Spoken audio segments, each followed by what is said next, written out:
Esta es parte uno. Es un tema largo y la verdad es que es un tema que ha crecido mucho últimamente.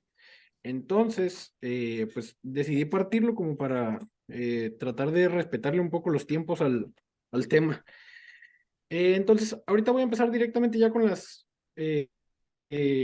preguntas para los residentes. Si gustan, vamos, les voy a dar como 30 segundos más o menos. Son preguntas fáciles. ¿En qué paciente sería de mayor beneficio el uso de un CCT?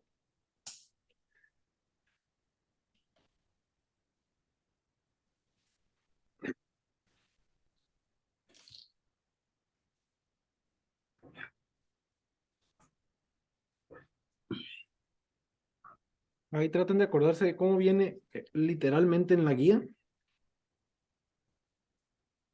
Déjenme, les quito aquí el control.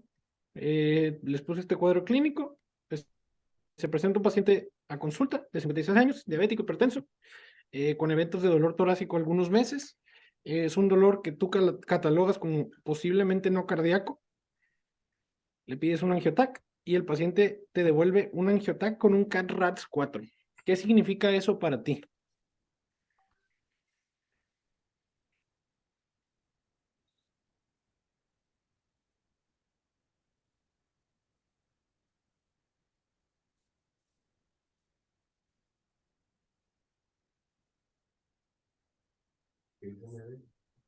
Un vaso principal.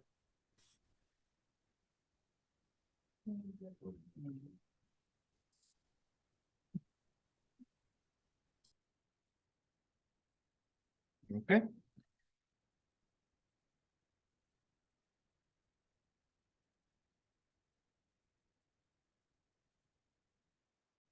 ¿Puedes regresar la segunda? ¿Puedes regresar? Híjole, por motivos de tiempo me parece que no. Esta, ¿qué es la imagen que se ve en esa imagen que estamos viendo? ¿Cómo identificarían eso?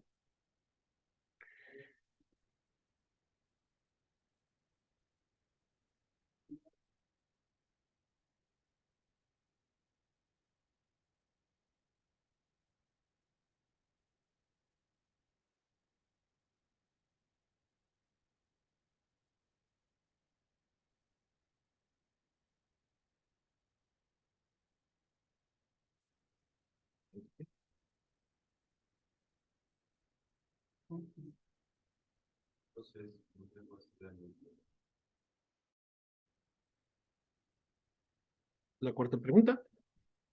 ¿Cuál de estos no es un factor de riesgo de estudios funcionales? Obviamente todos son factores de riesgo, pero no todos son de estudios funcionales.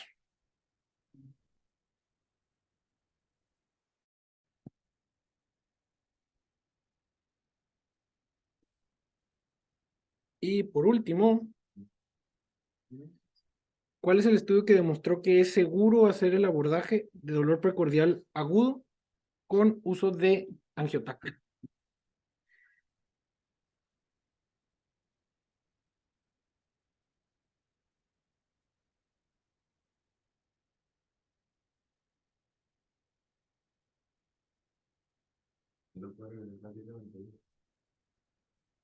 Un segundo nada más, porque si no voy a tener que regresar a todos.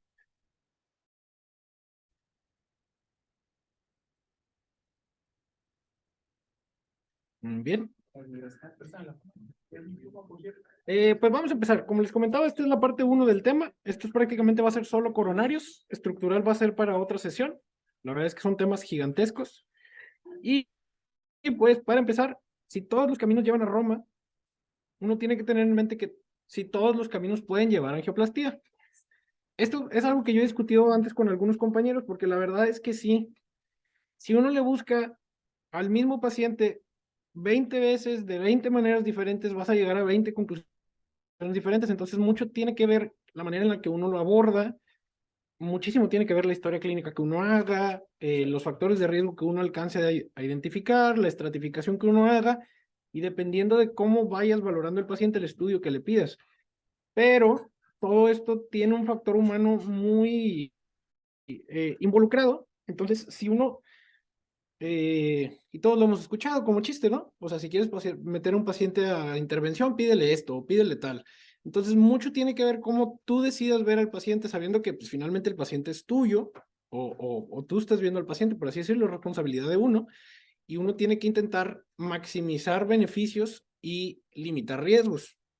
Vamos a platicar un poquito de esto más adelante, pero entonces uno tiene que saber, ahora sí que para, dependiendo el sapo la pedrada, y sobre el camino ir decidiendo qué estudio sigue para qué paciente no es para qué estudio, y aparte leer los estudios cuando nos los traigan, ¿no? Y esto es algo que ha crecido brutalmente en los últimos años. En los últimos, yo diría a lo mejor 15, 20 años, hay mucha información al respecto de esto, sobre todo con imágenes no invasivas. La clase de hoy va a tener un componente muy importante de Angiotac, sobre todo considerando que nosotros en este centro formador tenemos, sí tenemos contacto con la clase de gammagrafía, PET, SPECT, tenemos mucho ecocardiografía, trabajamos bastante con eso. Resonancia es algo que ha ido creciendo, pero Angiotac, que es, ahora sí que es la modalidad de imagen que más ha crecido en los últimos años, que prácticamente se ha llevado el baile, por así decirlo, y creo que es la técnica, si acaso, de hecho el año pasado se publicaron como 4 o 5 reviews de TAC por esto, porque TAC desplazó a todas las demás imágenes y uno tiene que entender las fortalezas y las debilidades cuando tú abordas un paciente con TAC, ¿no? Entonces, dentro de los estudios que vamos a revisar ahora, estos son los más establecidos: ecocardio estrés, SPECT, resonancia, PET, calcio coronario, brevemente, y Angiotac. Lo primero que uno va a valorar cuando estás conociendo a un paciente, esto, hay una clase que ustedes llevan con Gabriel, el niño, con Gabrielito, que ha dado varias veces este tema. La verdad es que está muy bien esa clase. Entonces, yo solo lo voy a rozar ahí un poquito. Todo esto de imagen no invasiva sobre todo va a entrar en el abordaje de pacientes con dolor, ya sea agudo o ambulatorio, en el espectro de riesgo intermedio. Puede ser bajo, bajo intermedio, intermedio alto. Usualmente los pacientes de riesgo bajo se busca más bien evitarles el estudio. A los pacientes de riesgo alto muchas veces se busca tratar de dirigirlo ya más a un tratamiento que ocupe. Por ejemplo, un infarto con elevación, pues es riesgo alto, no le vamos a estar haciendo estudios de imagen. Ese es un ejemplo un poco sobrado tal vez, pero es para exponer un poco los extremos del riesgo, ¿no? Doctor, buenos días. Entonces, esto ha ido cambiando y dependiendo de cómo lo lea uno, que es por eso que le digo, hay muchos caminos en esto, es el riesgo que vamos a hacer. Aquí yo les muestro la imagen típica o clásica que nosotros recordamos, que es el esquema de Diamond Forrester, que es para riesgo cardiovascular, que se sabe que es que sobreestima bastante el riesgo cardiovascular de los pacientes. Entonces, en las últimas guías, ese ya fue cambiado por algo que usa más que dolor anginoso, usa dolor que sea cardíaco, que pueda ser cardíaco o que no, y disminuye un poquito los riesgos. Ahorita lo vamos a ver en una imagen. Pero dependiendo de esta escala de riesgo que les digo, uno va a decidir qué estudio es el que yo quiero y qué estudio es el que me va a servir más para llegar al puerto que quiero. En ocasiones lo que yo estoy buscando más bien es descartar la imagen, descartar que el paciente pueda tener cardiopatía isquémica. En algunos otros estudios yo sé que probablemente tenga, más bien estoy pensando cuál es el punto de tratarlo, qué es lo que voy a tratar. Entonces, todas esas son cosas que uno tiene que tener en mente para poder sacarle el mayor rendimiento a estos estudios. Aquí vemos una división entre estudios anatómicos y funcionales, recordando que al momento se está intentando, pero todavía no se puede. La mayoría de las veces los estudios o sea, solo sirven para responder lo que el estudio puede responder. Entonces, los estudios anatómicos me van a hablar de enfermedad obstructiva, que de hecho en las guías ya lo dividen así, y los estudios funcionales me van a hablar pues, de función, isquemia, de reserva coronaria, de viabilidad, pero no me van a decir mucho de cómo es la anatomía coronaria.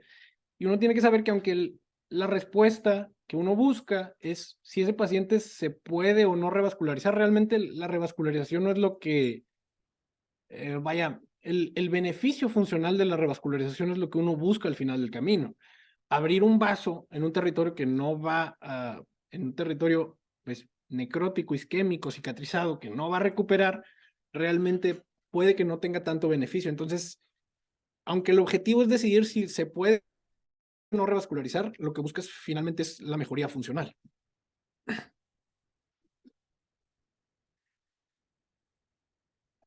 De entrada, todo paciente que se esté estudiando para enfermedad coronaria, pues vamos a ocupar valorar la función ventricular. Esta es información importante cuando uno está trabajando en un paciente con sospecha de cardiopatía isquémica, sobre todo para definir daño previo y viabilidad o reversibilidad del daño de ese territorio. La estratificación de riesgo, como estábamos platicando, y tiene mucho que ver los factores de riesgo, tiene mucho que ver el contexto del paciente, si el paciente fuma, si el paciente ya tuvo eventos previos, si el paciente tiene algún tipo de tratamiento, si ya fue revascularizado por intervención, por cirugía. Dentro de este estudio, algunas veces se va a poder caracterizar los tipos de lesiones o de tejidos que haya, y algunas veces, mientras tú estás haciendo el diagnóstico, también vas a poder leer algo de pronóstico en el paciente. Eh, Todo esto son cosas que, aunque van en diferentes categorías, normalmente está pasando en un mismo momento con el paciente, entonces tenemos que tener en mente esto mientras estamos valorándolo. Aquí les presento yo la herramienta actual de la estratificación de riesgo. Lo puse contrapuesto con el de Diamond Forrester para que veamos cómo han cambiado mucho los porcentajes de riesgo. El actual, que es el de 2021, es este de arriba a la derecha. Aquí vemos cómo incorpora el calcio coronario también. Y vemos que, aunque la escalera es parecida, los porcentajes que nos otorga sí son mucho menores. Ahora, aquí es importante recordar que cuando uno habla de riesgo, esta es la estratificación de riesgo para dolor torácico. La estratificación de riesgo en vida de enfermedad coronaria, que es la que normalmente hacemos con alguna de las calculadoras como la Framingham o como la Omnibus, que es la que les puse aquí, esas son riesgo cardiovascular en vida, pero usualmente o sea, esas en las guías vienen más para manejos medicamentosos o para estrategias de prevención de riesgo, porque realmente un paciente sintomático uno no debe andar, no hay recomendación de que a un paciente sintomático uno le esté buscando lesiones o isquemia, porque el paciente pues está asintomático. Eso es algo que ha cambiado en los últimos años, ¿no? ¿Que tenga enfermedad todavía? Esa es una parte que vamos a tocar en otra presentación. En los pacientes con enfermedad previa es algo que ha cambiado. De hecho, ahorita en las guías dice que los pacientes que tienen enfermedad previa tienen recomendación en algunas ocasiones de que se les busque sobre todo a los pacientes que se han revascularizado percutáneamente en los primeros 2 años. Puede ser con ecoestrés, sobre todo viene eso, ecoestrés o SPECT. Y para los pacientes que han sido por cirugía, se toman los primeros 5 años, pero usualmente se recomienda que primero se les haga alguna imagen y si tienen algún cambio en su sintomatología. Entonces, los pacientes que se revascularizaron, a eso sí se puede hacer estudios de seguimiento. De eso hay un artículo que se publicó el año pasado, el 2022, de pacientes de alto riesgo que se les hace estudios funcionales en el New England y aparentemente ellos dicen que no hace mucha diferencia buscarles, pero en las guías todavía viene y es de las partes que yo creo que pueden cambiar a futuro de las guías. Nos va a pasar en el día a día en la consulta, el paciente que ustedes le hacen un procedimiento invasivo. Ponle tú que en los primeros meses no le hagan ningún estudio, pero ¿cómo le vas a dar seguimiento a ese paciente?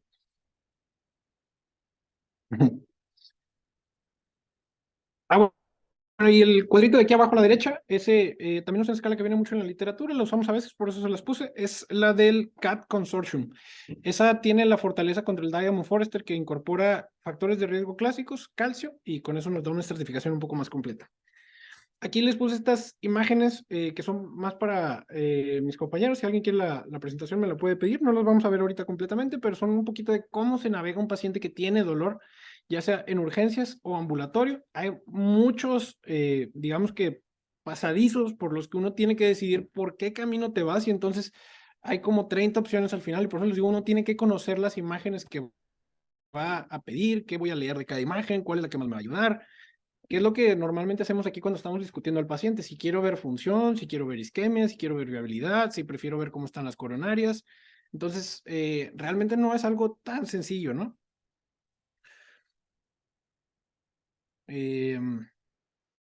Aquí entran algunas otras medidas muy interesantes que son como el flujo de reserva coronario, ya sea invasivo o en este caso de TAC para esta clase, ¿no? Entonces, eso no lo vamos a ver completamente, pero eso los dejo por si lo gustan ver. Eso es de las guías de revascularización del 21. Entonces, ya entrando completamente a imagen, aquí estamos vamos a empezar con estudios anatómicos. Ahora, el TAC es un modelo de imagen que prácticamente ha crecido bastante en los últimos años. Las primeras publicaciones que empiezan con TAC son más o menos de inicios de los 2000, 2002, 2004, y es un estudio que se ha demostrado consistentemente que es muy bueno para detectar enfermedad, o sea, tiene una sensibilidad muy alta, que hay que recordar que en los diagramas de teorema de Bayes, sensibilidad es muy bueno para detectar, o sea que es muy bueno para descartar enfermedad, ¿no? O sea, sensibilidad, valor predictivo negativo. Entonces, el TAC es una imagen muy importante porque es muy buena para descartar que alguien no tiene enfermedad coronaria. Que eso es algo que, de hecho, venía en el examen de Consejo de Cardiología del año pasado. ¿Cuál es como el mayor valor del angioTAC? Es el valor predictivo negativo. Si un angioTAC leído adecuadamente dice que no tiene enfermedad obstructiva, pues no tiene enfermedad obstructiva.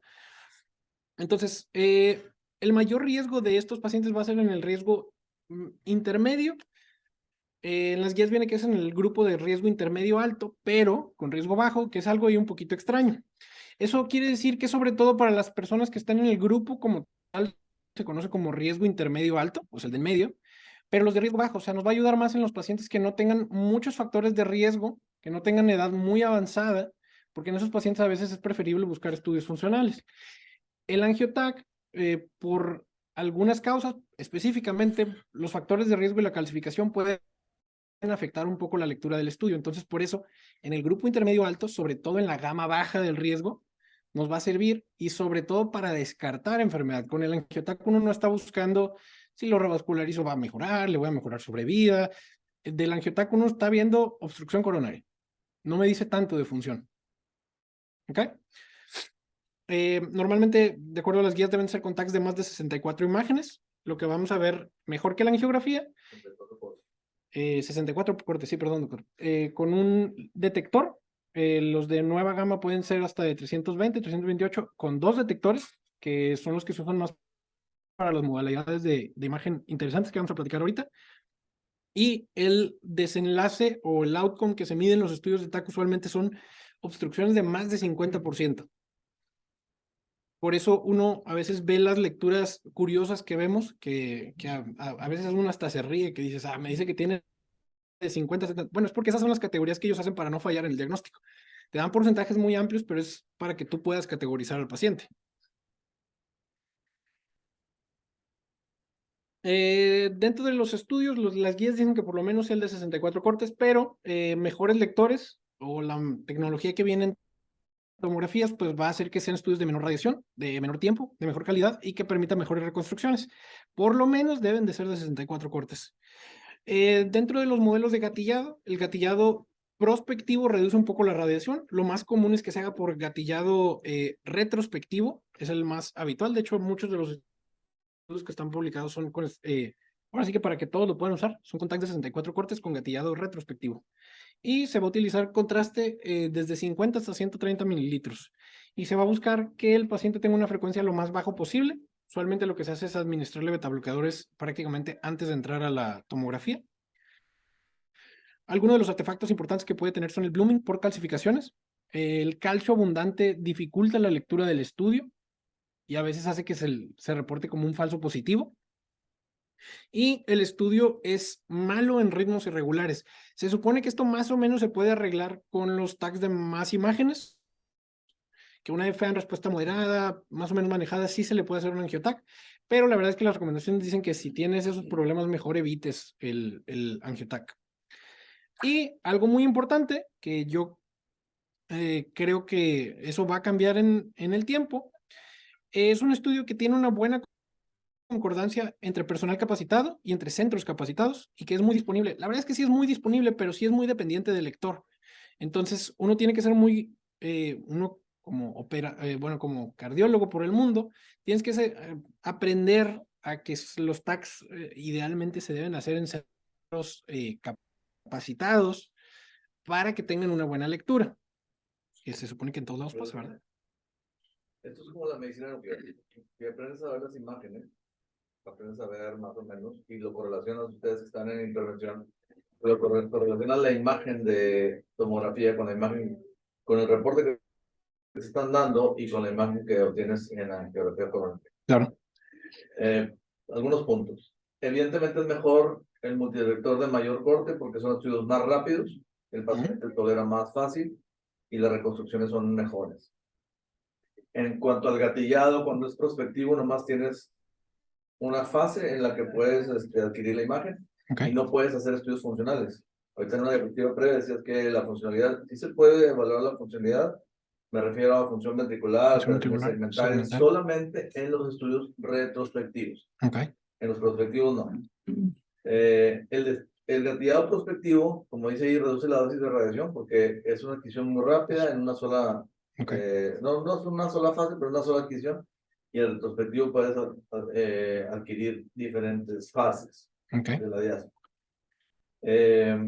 El uso de la nitroglicina lo puedes utilizar, incluso hay centros donde utilizan ansiolíticos sublinguales para calmar al paciente y obviamente los beta bloqueadores. Si no le diste un beta bloqueador un día previo, le puedes poner esmolol o le puedes poner metoprolol intravenoso en ese momento. Ahora, ¿qué pasa con las lesiones que te dicen? Lesión del menos del 50%, pero es una lesión meramente no calcificada, es una lesión blanda. Y es un paciente que de riesgo intermedio, estamos hablando de pacientes que tienen asintomáticos contra asintomáticos. En el paciente asintomático que tiene una placa menor del 50% blanda, mi recomendación es que sea un estudio funcional.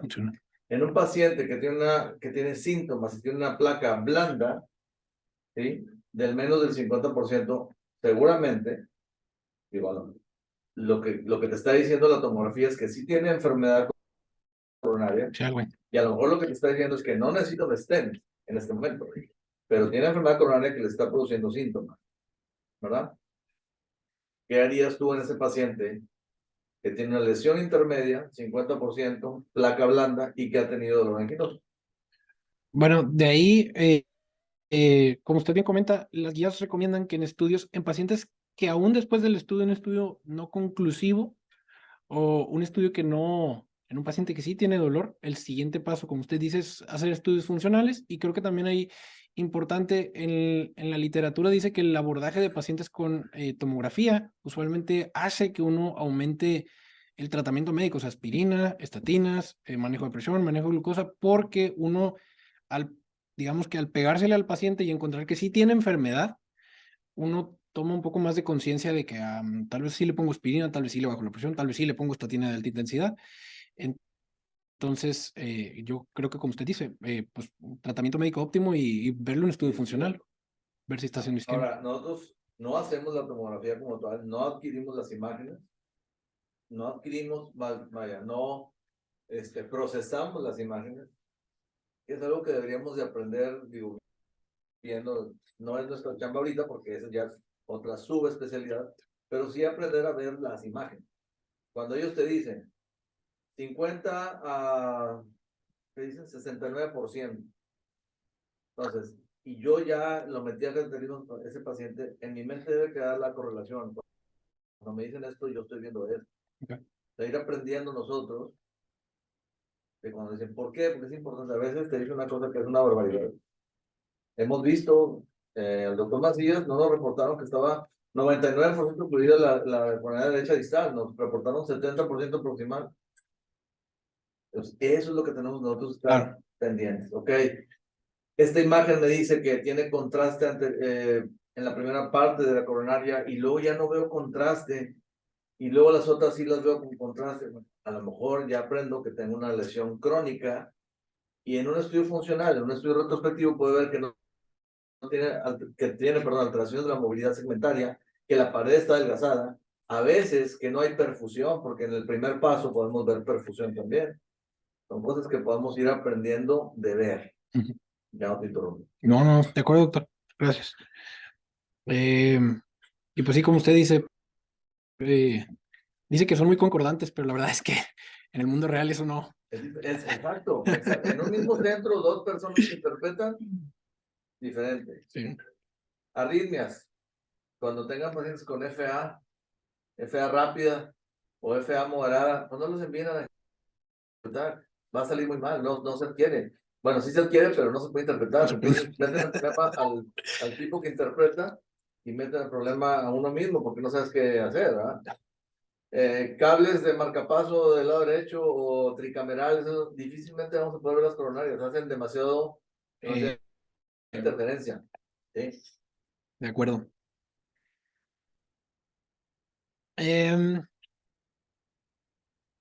Esto tal vez no es para aprendernos todo, pero estos son los sistemas que se utilizan para, estandarizados por las guías para el reporte de Angiotac. Si acaso de aquí yo creo que es importante saber que pues los CAT-RATs, esto es para agudos y para ambulatorios, pues prácticamente saber que esto tiene sus asegúnes, porque dependiendo de dónde lea uno, las lesiones intermedias pueden ser desde 50%, 40%, hay lugares donde dicen que hasta menos, porque una lesión no severa puede generar isquemia, como dice el doctor, entonces tiene sus asegúnes, ¿no? Pero ahí ver, por ejemplo, que el CAT-RATs prácticamente de un 3, 4 en adelante son CAT-RATs positivos, o sea, que sí te están detectando enfermedad obstructiva por lo menos, y que hay algunos que son datos de alto riesgo en la lectura del perdón, del TAC, como pudieron ser estenosis de tronco, el 50%, estenosis severas, que son de más de 70%. Muchas veces nosotros nos reímos porque nos dicen estenosis del 70 al 99%, pues hay mucha diferencia, ¿no? Bueno, es porque así es el sistema de reporte para que uno sepa que es una estenosis de alto grado, ¿no? Lo inventaron para no meterse en problemas. Como para meter a todos en una que otra cajita ahí. Sí, para no meterte en problemas. ¿Sí? ¿Qué tal si caes entre 70, o sea, entre 70 y 71? O a lo mejor el otro dice, no, pues tienes 68%. Pero por eso lo ponen así, en un amplio rango. Y en teoría, en el mundo cuadrado, para uno leer o sea, los centros certificados de Angiotac deben de estar certificados por el colegio que valora que tengan una buena agreement y todo eso, pero eso es el mundo perfecto que realmente no existe. Y de ahí es de donde salen estas posiciones que se supone que deben de estandarizar el reporte de los Angiotacs.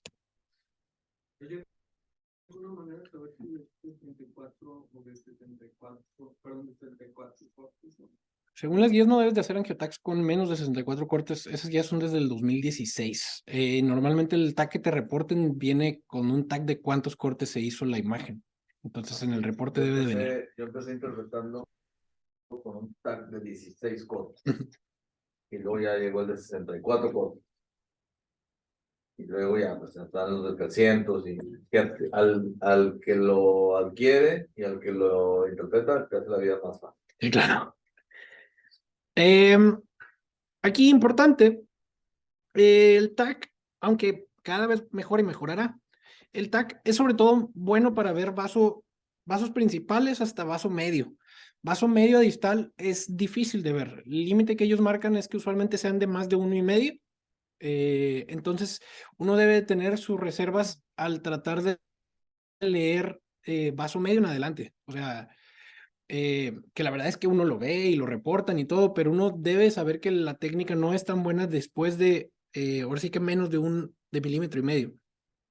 Y que hay algunos factores que aquí vienen como modificadores, esos se reportan con el CAT-RAT, que sea no valorable, que vean un stent, que uno debe de tener dudas cuando se reporte o sea, se reporta un vaso estenteado, a menos que sea de más de 3 milímetros, porque menos de 3 milímetros, la verdad es que el stent no va a dejar verlo muy bien, que digamos. Que tengan graft, el angiotac es bueno para ver enfermedad quirúrgica, sobre todo para venosos, pero también para arteriales. Y datos de vulnerabilidad, que eso lo vamos a ver ahorita. Esta imagen se las puse, viene en un review del año pasado me parece que este era del Heart, que hay algunas características de riesgo que se sabe que sí aumentan el riesgo, pero es difícil saber qué tanto lo aumentan porque es lo mismo que encontrar placas de alto riesgo. Desde hace mucho tiempo, la literatura clásica ha demostrado que por la vida uno anda con placas de alto riesgo y sí es más posible que se rompan, pero el problema es que hay tantas a la vez en tantos momentos que no todas se rompen, entonces uno no puede actuar solo por encontrar estas características de alto riesgo, ¿no? Pero finalmente sí son de alto riesgo. Tenerlas sí aumenta el riesgo de desenlaces, pero como no es perfecto, no permite que uno trate en base a estas características de riesgo. Aquí les puse estas imágenes que están muy representativas. Arriba a la izquierda vemos una placa con remodelado positivo. O sea, la luz del vaso se conserva mientras la placa sigue creciendo. Eso nos habla de que, vaya, de que esa lesión va a progresar y finalmente se va a ocluir. Vemos placas de baja atenuación. Eso nos habla de que es una placa con un núcleo necrótico importante. O sea, es una placa de alto riesgo que va a tener una capa delgada, el techo de la placa, y que se puede romper.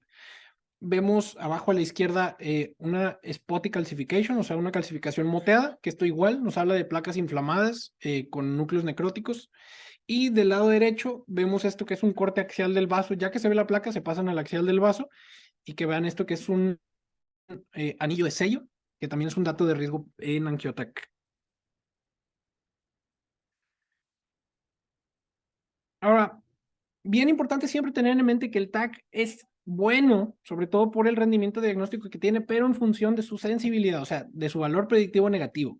Es importante cuando uno quiere, porque igual, uno tiene que tener mucha reserva, y por eso tienes que saber qué estudio le pides a cada paciente, porque si el angiotac me dice está perfecto y está limpio, en algunos lados tú pudieras decir, bueno, ya no tiene enfermedad obstructiva, porque no tiene enfermedad obstructiva, eso significa el angiotac, pero puede tener enfermedad isquémica sin obstrucción. Entonces, uno tiene que tener esto muy en mente y tener cuidado cuando vas navegando con estos estudios, ¿no? Tener un angiotac normal nos da un riesgo de menos de 0.5% para eventos mayores a 5 años. Entonces, es muy importante, y de hecho el angiotac viene ahí en las guías que nos da un warranty period. O sea, si un paciente tiene un estudio de isquemia funcional negativo, nos da 1 año de garantía, y si un paciente tiene un angiotac negativo, nos da 2 años de garantía. O sea, ese paciente, yo puedo estar tranquilo de que no está haciendo una lesión por lo menos 2 años. Ahora, en los pacientes que sí tienen enfermedad en el TAC como pronóstico, esto nos aumenta el riesgo de que ese paciente tenga eventos a varios años. Aquí yo les puse esto que es del CONFIRM, que es un registro importante. Aquí vemos cómo tener enfermedad vascular en el TAC da un peor pronóstico a los pacientes, y obviamente tener más vasos enfermos pues da un peor pronóstico aún. Esto sobre todo cuando uno lee las imágenes, tal vez no, antes de llegar a la parte de si ocupo o no tratamiento, tú ya puedes ir leyendo pronóstico del angiotac del paciente. Aquí les puse un metaanálisis de los desempeños diagnósticos del angiotac para descartar enfermedades 50%. Aquí les encerré sobre todo la sensibilidad y el valor predictivo negativo. De ahí tú puedes calcular la precisión del estudio, que es sobre todo la parte importante. Vean los valores predictivos negativos de más de 90. La verdad es que dentro de estudios diagnósticos eso es muy bueno para descartar la enfermedad. Verán ustedes que los valores predictivos positivos no son tan altos. Eso es dependiente de especificidad, y eso tiene mucho que ver con al paciente al que uno le pide el estudio. Entonces, siempre recordar, el valor del angiotac es la sensibilidad y el valor predictivo negativo. O sea, si me dice que sí, tengo que pensar qué voy a hacer, pero si me dice que no, prácticamente ya me cerró el camino para obstrucción coronaria. Obstrucción coronaria no hay. Uno en FA y el otro con frecuencias más de 80, con un valor predictivo negativo muy, muy grande. En esos pacientes seguramente los beta bloquean al máximo para que tengan frecuencias menos de 80 latidos por minuto. Bueno, no en el segundo estudio, pero los de pacientes de fibrilación auricular, ¿sí? Son centros con mucha experiencia que la ventaja de los TACs nuevos, y a eso me refería de los de 360 cortes, es que aparte de que es tan rápido el estudio, puedes ir segmentando la evaluación. ¿A qué me refiero con eso? Si en una fase, generalmente agarramos la fase 75 de la diástole para analizar las coronarias, pero si en esa fase no vemos un segmento, nos vamos a otra fase y vamos analizando segmento por segmento de la arteria, a eso me refiero. Ahí, muy importante lo que comenta el doctor. Esos dos estudios, como el doctor bien menciona, son con TACs de más cortes. Esos dos me parece que son con TAC de 128, que es en gran parte lo que les ayuda a que sí puedan hacer TACs en esos pacientes, porque son imágenes más difíciles. El de aquí debe ser que de 6.4, ¿no? ¿Qué tenemos? Creo que tienen uno y uno. Creo que el grande sí es de 128. ¿Sí? Aquí bien importante lo que yo les comentaba, de hecho esto viene en la guía de abordaje de dolor.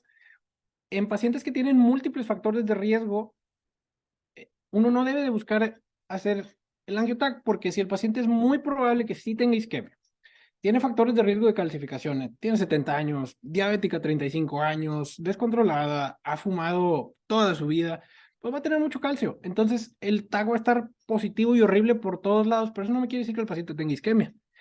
Y con el paciente de riesgo más o menos alto y con el TAC horrible, pues lo que va a pasar es que uno va, pues vamos a hacer la angiografía. Entonces, en esos pacientes que yo sé que va a tener enfermedad coronaria, pues tal vez el angiotac no me va a servir tanto, tal vez me ayuda más ver estudios funcionales. Si por otro camino a ese paciente tú le hubieras ofrecido, ¿sabe qué, señora? Vamos a hacerle un estudio funcional, la señora te sorprende y acaba la prueba 15 mets, misongina, se ve bien, el eco se ve decente, hizo 90% de frecuencia, pues ahí vas a quedar, al contrario compuesto, completamente, vas a quedar tranquilo que ese paciente no ocupa angiografía en el momento. ¿Ok? Eso en pacientes con o sin síntomas. Eso es en pacientes con síntomas. Con todas esas cosas que tiene la paciente que mencionaste con síntomas y Estuvo un poco exagerado, sí. yo creo que tendrían que hacer el TAC. Sí. Aquí, bien importante, existen estudios de tamizaje de pacientes asintomáticos que a veces uno dice, bueno, pues, ¿por qué no lo hago? Si es tan bueno, ¿por qué no se lo hago en general? Sí hay estudios de tamizaje y la verdad es que ninguno ha logrado. Los estudios de tamizaje son difíciles, son poblacionales, es bien difícil seguir a los pacientes. Por ejemplo, el año pasado publicaron uno, pero ese era tamizaje con angiotac para enfermedades de la aorta y pues, fue muy criticado. Bueno, total, para pacientes asintomáticos no existe tamizaje con ningún estudio para buscarles isquemia y tampoco con angiotac. Aquí yo les puse un estudio que me pareció interesante porque es una población de riesgo alto. El factor 64, que a estos pacientes les hacían angiotac y dependiendo de lo que salía, los estandarizaban a 2 caminos y pues se dieron cuenta que no parecía tener efecto en el desenlace de los pacientes. Entonces, uno tiene que tener muy en mente que esto es cuando el paciente ya presentó dolor y estás empezando a definirle un camino y que todo parte de una buena estratificación de riesgo. Ahora, de calcio coronario vamos a hablar muy poco. Calcio coronario es una parte del TAC, pero pues calcio es sin contraste. Y lo que se va a hacer es cuantificación del calcio cuantitativa por unidades Agatston. El calcio coronario sobre todo viene en la parte de estratificación de riesgo. Yo se los puse porque ese sí tiene un punto ahí importante. Vienen varias guías, de hecho. Y calcios negativos disminuyen mucho el riesgo de eventos a la evolución y calcios altos pues lo aumentan, pero es importante recordar que uno no debe de abordar pacientes con dolor con calcio coronario porque te estás poniendo en una posición que quedas cruzado para los dos lados. Si el calcio sale positivo, entonces en un paciente de riesgo bajo, entonces ¿cómo sigues de ahí? Porque el paciente era de riesgo bajo. Si el paciente sale con un calcio negativo, pero era de riesgo alto y tú ya tienes un estudio negativo que no era para eso, pues ¿cómo sigues de ahí, no? Realmente el calcio coronario es más para estratificación de riesgo, no para abordaje de pacientes con dolor torácico. No sirve para ver anatomía, no sirve para ver función, es más bien para ver como composición de la pared vascular.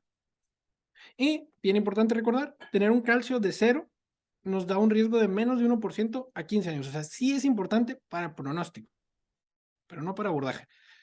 Sobre todo recordando que puede haber placas con 0 de calcio y el vaso está cerrado, pero no tiene ni un puntito de calcio. Entonces el calcio va a ser 0, ¿no? Pero metes en la estratificación de riesgo de vida, no de dolor torácico. Yes. En En, ocasiones, O sea, o puedes hacer en asintomático. Ajá. En- Indicador del riesgo de la SSVD y eso. es como agregarle un punto más a la certificación de riesgo. ¿Sabes? Que tienes dislipidemia, tienes esto de calcio elevado, tienes todo lo... O quitarle. Ujú. Acá no ocupa estatina. Exacto. Pero, bueno, ese es un tip de consulta. El paciente tiene, digamos, pues, ligera molestia, tiene una creatinina elevada y no le quieres hacer un angiotac completo y te queda duda si tiene que ir o no. Le haces un estudio funcional que no termina la prueba porque le tiene disnea o algo y no es concluyente, le puede hacer un score de calcio. Si está lleno de calcio, ¿sabes qué? Tengo que estudiar, ¿verdad? Claro. Como comentan, esos son los usos del calcio coronario. Sí. ¿Sabe qué precio tiene el estudio? Eh, Pues no debe estar más de 4,000 pesos, imaginación. Em, Otra cosa, el calcio coronario es importante para que uno sepa un poquito cómo acomodarlo en todo este problema, porque finalmente cuando uno pida un angiotac, pues te van a reportar el calcio coronario también. Y el hecho de que tú hayas pedido el angiotac no quiere decir que el calcio coronario no sirva, ¿no? La información te la van a dar porque ahí está. Y la información, pues, sirve. Al final, cuando uno está viendo las imágenes, como comenta el doctor Ramiro, mucho de lo que uno va a estar viendo en las imágenes salir corriendo son los artefactos de calcio que se hacen en la pared del vaso. Entonces uno tiene que saber cómo, un poquito cómo leer esa parte del calcio coronario que nos dice, no, no solo porque nos dieron el CARRAS, pues el Agatston ya no importa, ¿no? Ahora, eh, ok, el Angiotac prácticamente se ha comido toda esa categoría de riesgo intermedio. Es útil en pacientes con dolor ambulatorio, con cardiopatía isquémica estable, con cardiopatía isquémica inestable, y de hecho tiene algunas incursiones prácticamente hasta en eventos agudos, en angina inestable y en infarto sin elevación. Y esto es sobre todo porque tiene muchos usos, es un estudio relativamente seguro, bastante seguro, la verdad, y es un estudio rápido que sí está disponible. Entonces, uno tiene que entender por qué ha permeado tanto en todo el abordaje y la verdad es que ha desplazado a otros estudios bastantes. En cardiopatías isquémicas ayuda mucho porque evita bastante, por ejemplo, eso es para nosotros, pero para otros lugares donde son sistemas un poquito más, por ejemplo, estatales, pues que tú solo requirieras, quiero una angiografía y el paciente va y se hace la angiografía por otro lado, o sea, disminuye mucho el riesgo de que un paciente vaya a una angiografía blanca, una angiografía que no tiene lesiones, una angiografía que pues, termina siendo diagnóstica, ¿no? Y en urgencias va a acelerar mucho que uno, a esos pacientes de riesgo intermedio que aún no puedes egresar, que quedan en la categoría de pacientes que se tienen que pasar a una sala de observación, ayuda mucho a que tú puedas decir, ese paciente no tiene obstrucción y con un riesgo, con una gran seguridad para uno, de más de 95%, decir, ese paciente no se va a infartar pronto, puede egresar si lo estudiamos por fuera. Y hay algunas técnicas que ahorita todavía no están en todos los tags, pero por ejemplo, todas las que vamos a hablar ya están disponibles en la ciudad. Entonces son tecnologías que sí van a permear y uno tiene que empezar a familiarizarse un poco con ellas. Tanto para la parte de planeación de unos procedimientos, planeación de la revascularización, qué vasos sí vas a revascularizar y qué vasos no, hasta, por ejemplo, predicción de eventos. Aquí abajo les puse una imagen de la atenuación de grasa, los índices de atenuación de grasa en las placas, que igual son para predecir qué lesiones debes tú tratar porque hacia adelante esa lesión se va a complicar. Y pues el cálculo de flujo de reserva, que digamos que es el caballo más fuerte en esas tecnologías que vienen de entrada, ¿no? Vean en la imagen que está de perfusión, donde dice CT Perfusion, del lado derecho, hay una imagen compuesta en la que se utiliza el SPECT o el PET, pero en la imagen de TAG, de primer paso, en el del lado derecho, ahí donde están las flechitas, ahí se ven los defectos de perfusión en ocasiones, ahí lo podemos ver también. Sí. Es lo que les comentaba hace rato.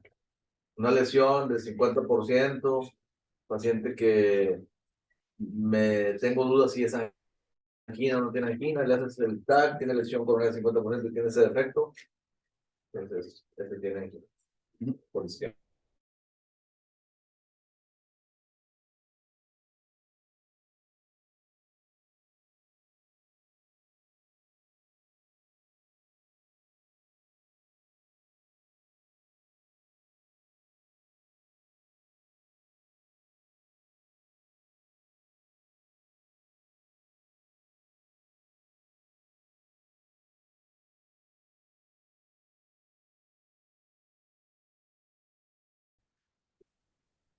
¿Me escuchas? Sí, doctor, sí lo escuchamos. El tema valvular. Angiografía coronaria pre-TAVI versus angiotac coronario. ¿Qué viene documentado en las guías? Bueno, es que de hecho, si gusta, doctor, la otra clase, la otra clase prácticamente voy a terminar porque de coronario o de estructural hay bastante información. De hecho, voy a hablar un ratito de eso de angiotac para valvular y para TAVI sobre todo, porque sí, hay bastante información. Bueno, lo dejamos. La pregunta, siempre es un problema la fibrilación auricular cuando andamos buscando isquemia, una prueba funcional. Prueba anatómica, ya el doctor Ramiro dijo los problemas de la, del TAC, sobre todo cuando está limitado en los detectores. En nuestro medio, ahí donde estás tú, ¿qué sería la prueba ideal para valorar un paciente con dolor torácico y que queremos documentar cardiopatía isquémica, según las guías y según los estudios que acabo de mencionar?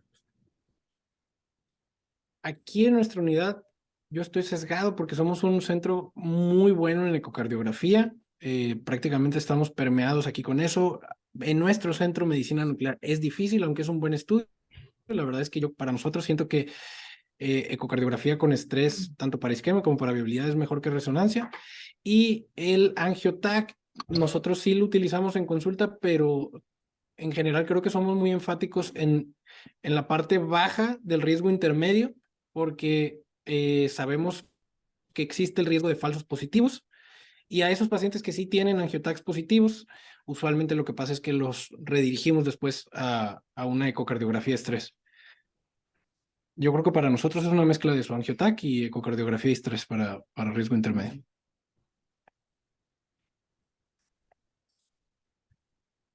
¿Estamos haciendo funcionalidad ahí en el angiotac del hospital universitario? No, nosotros no, aquí no. ¿No hay software todavía?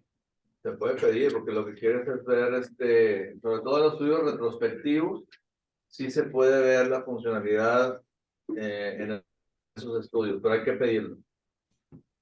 Aunque he visto los reportes del doctor Néstor y siempre mencionan fracciones de expulsión y todas esas cosas. Entonces sí, y sí reportan defectos, entonces seguramente sí lo está haciendo. Seguramente sí lo pueden poner. Bueno, ¿algún comentario? Son las 9 prácticamente. Doctor Jesús.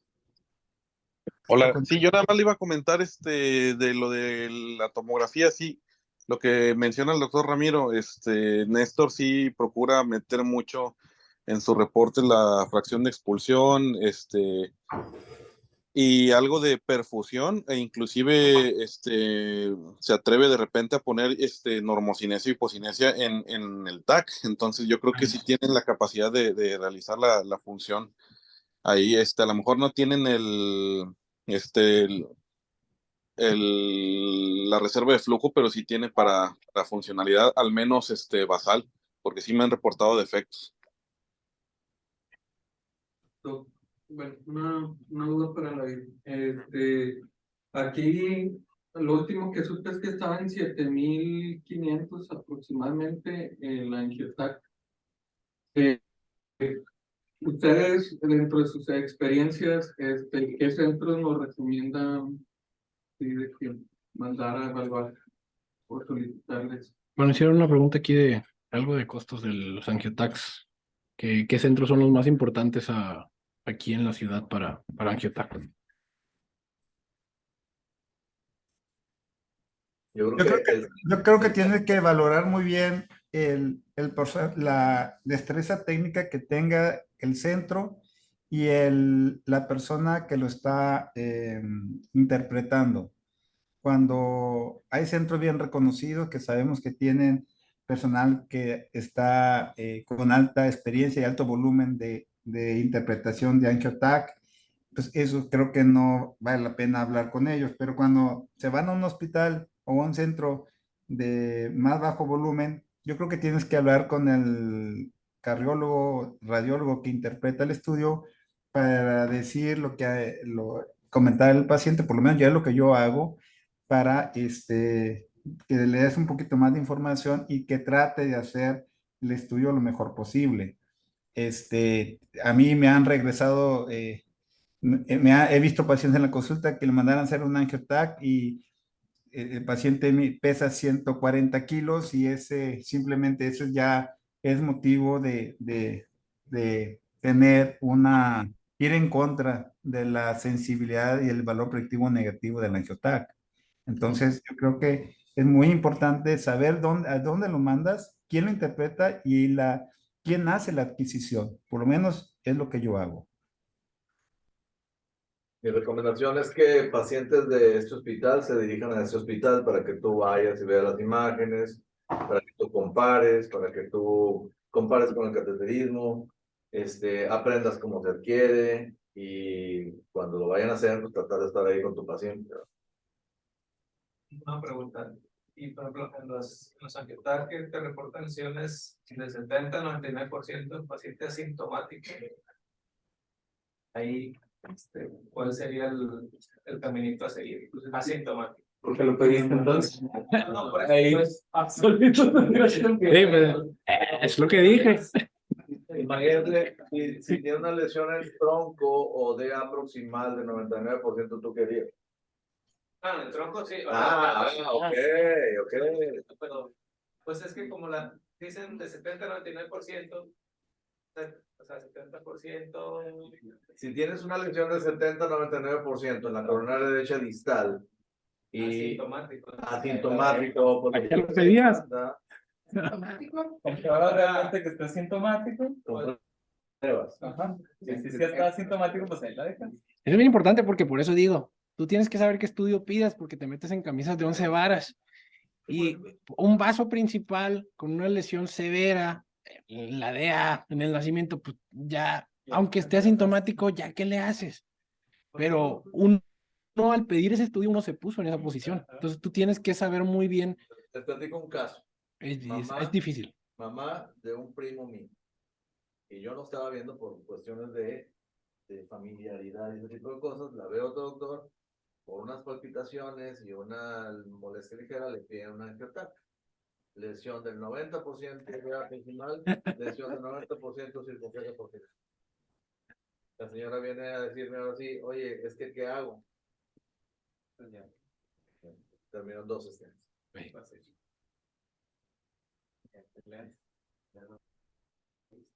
¿Ya lo viste? ¿Ya lo diagnosticaste? ¿Ya lo tienes? Exacto. Yo por eso les ponía la primera imagen, es un chiste, pero es verdad. O sea, si uno le intenta con mucha malicia, todos los pacientes pueden acabar en hemodinamia, en intervención, porque hay 700 caminos para llevarlo.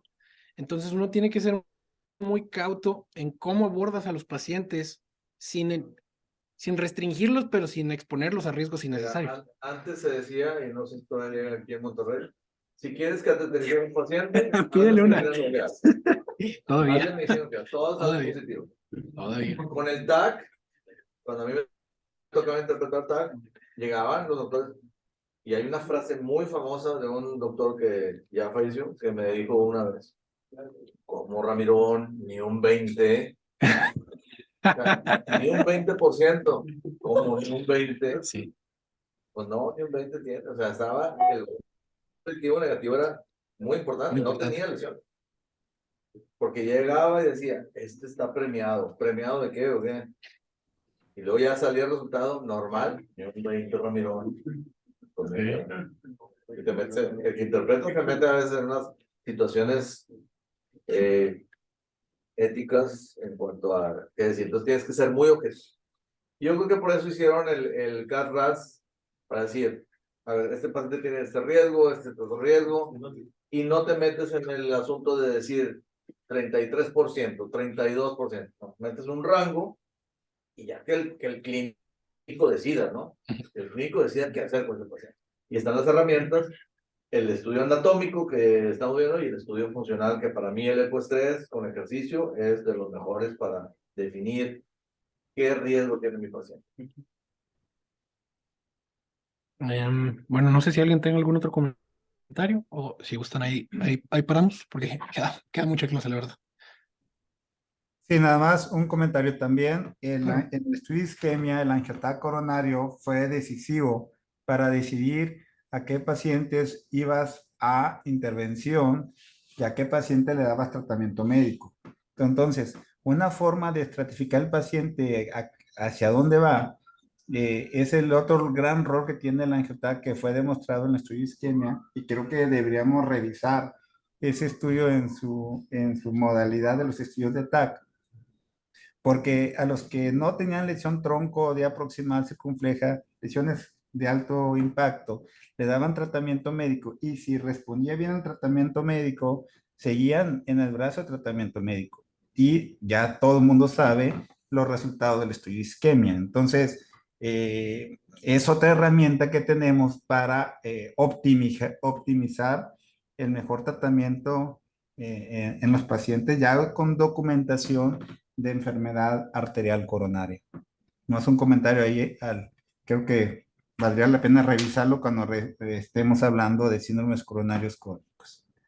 Sí, claro. De Hay hecho, una manita levantada. es José Díaz.